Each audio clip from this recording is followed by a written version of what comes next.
عزیز دوستو السلام علیکم ورحمۃ اللہ وبرکاتہ۔ آج میں آپ کی خدمت میں پرانے دست جسے سنگرینی کہتے ہیں کہ انتہائی آسان اور شرطی علاج کے ساتھ حاضر ہوا ہوں۔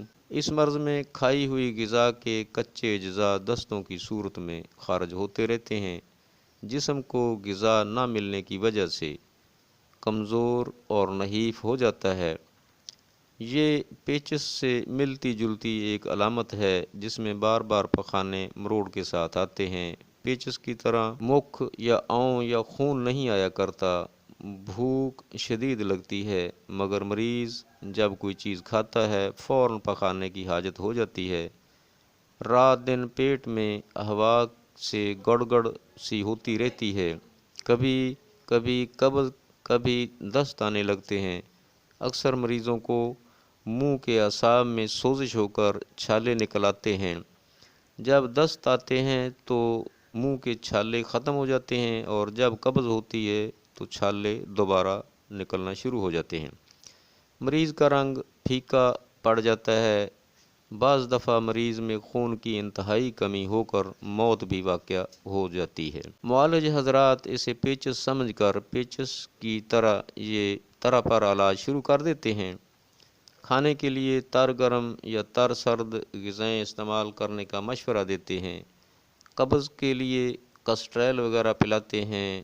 دودھ کو بہترین غذا خیال کیا جاتا ہے مگر مریض ٹھیک ہونے کی بجائے زیادہ خراب ہو جاتا ہے۔ ہم انشاءاللہ سنگرینی کا جس کا مطلب زندگی بھر ساتھ رہنے والی مرض کا بہترین علاج انتہائی آسان اور شرطی آپ کی خدمت میں پیش کر رہے ہیں۔ ہمارے طریقہ پر کیا گیا علاج کبھی ناکام نہیں ہوگا انشاءاللہ۔ مریض چند دن میں اپنے اندر طاقت محسوس کرے گا کیونکہ غذائی اجزاء جسم کا حصہ بننا شروع ہو جائیں گے۔ پہلے ہم اس مرض کی حقیقت کی طرف آتے ہیں کہ یہ ہے کیا، اس کی وجہ کیا ہے۔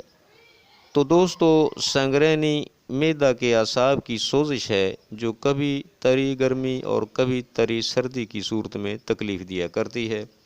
جب اعصابی گدی تحریک ہوتی ہے تو پخانے میں اون یعنی مکھ وغیرہ آنے لگتی ہے۔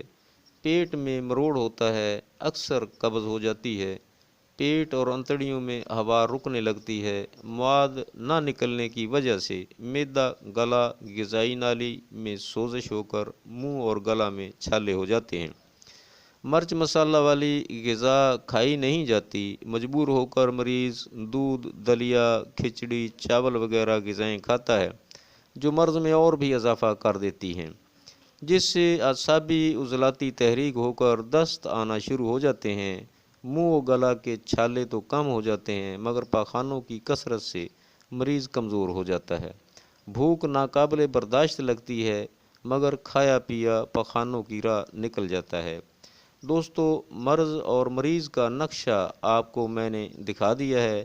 اب میں اس کا آسان ترین علاج آپ کی خدمت میں پیش کرنا چاہتا ہوں جو کبھی خطا نہیں ہوگا، انشاءاللہ ناکامی نہیں ہوگی۔ سب سے پہلے مریض کی ٹھنڈی غذائیں روک دی جائیں اور بادی غذائیں کھانے کا مشورہ دیں۔